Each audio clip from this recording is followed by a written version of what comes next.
कुछ समय पहले एक नगर था टूनपुर, जहाँ लोगों का मुख्य काम खेती था और छोटा मोटा व्यापार करके अपना जीवन चलाते थे। गांव में 3 दोस्त रहते थे, राहुल, जुगुन और डब्लू।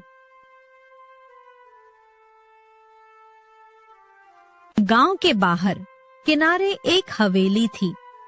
लोग कहते थे कि वहां रात को अजीब अजीब आवाजें आती हैं। कोई उस ओर जाता तक नहीं था। वो हवेली बाहर से तो अच्छी लगती थी, लेकिन अंदर से उतनी ही डरावनी और खौफनाक थी। एक शाम तीनों दोस्त आपस में बात कर रहे थे। तभी जुगुन कहता है कि मुझे भूत जैसी चीजों से डर नहीं लगता। तो डब्लू कहता है कि एक रात उस हवेली में बिता के दिखा, तब मैं मानूं कि डर नहीं लगता है। जुगुन एक जिज्ञासु युवक था। बचपन से ही भूत प्रेत की कहानियां सुनता आया था। उसे यकीन नहीं था कि भूत जैसी कोई चीज होती है। उसने ठान लिया कि वह इस हवेली में एक रात गुजार कर सबको साबित करेगा कि ये सब अफवाह है। शाम ढलते ही जुगुन लालटेन लेकर हवेली में घुसा। हवा भारी और ठंडी थी। सीढ़ियां चढ़ते ही उसे लगा कि कोई उसकी हर चाल पर नजर रख रहा है। अचानक एक कमरे से धीमी सी रुलाई सुनाई दी। जुगुन साहस जुटाकर अंदर गया।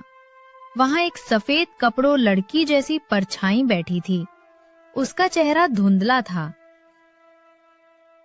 जुगुन ने कांपती आवाज में पूछा, तुम कौन हो? वह परछाई बोली,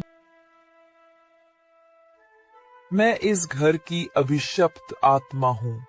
100 साल पहले मुझे धोखे से इस हवेली में कैद कर मार दिया गया था। तब से मैं यहाँ भटक रही हूँ। कोई मेरी पुकार नहीं सुनता। जुगुन को पहली बार एहसास हुआ कि यह कहानी सच है, लेकिन उसकी आंखों में डर से ज्यादा दया थी। उसने पूछा, तुम्हें मुक्ति कैसे मिल सकती है? आत्मा ने कहा,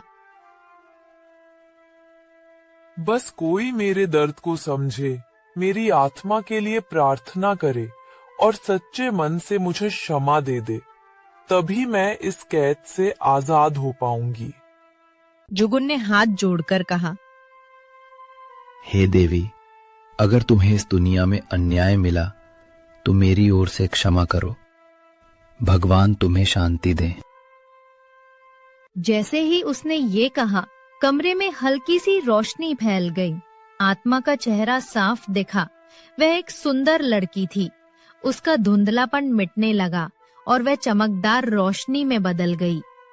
कुछ ही क्षणों में आत्मा एक सुंदर परी के रूप में परिवर्तित हो गई। उसके पंख सफेद थे और मुस्कान में अपार शांति थी। उसने जुगुन को आशीर्वाद देते हुए कहा,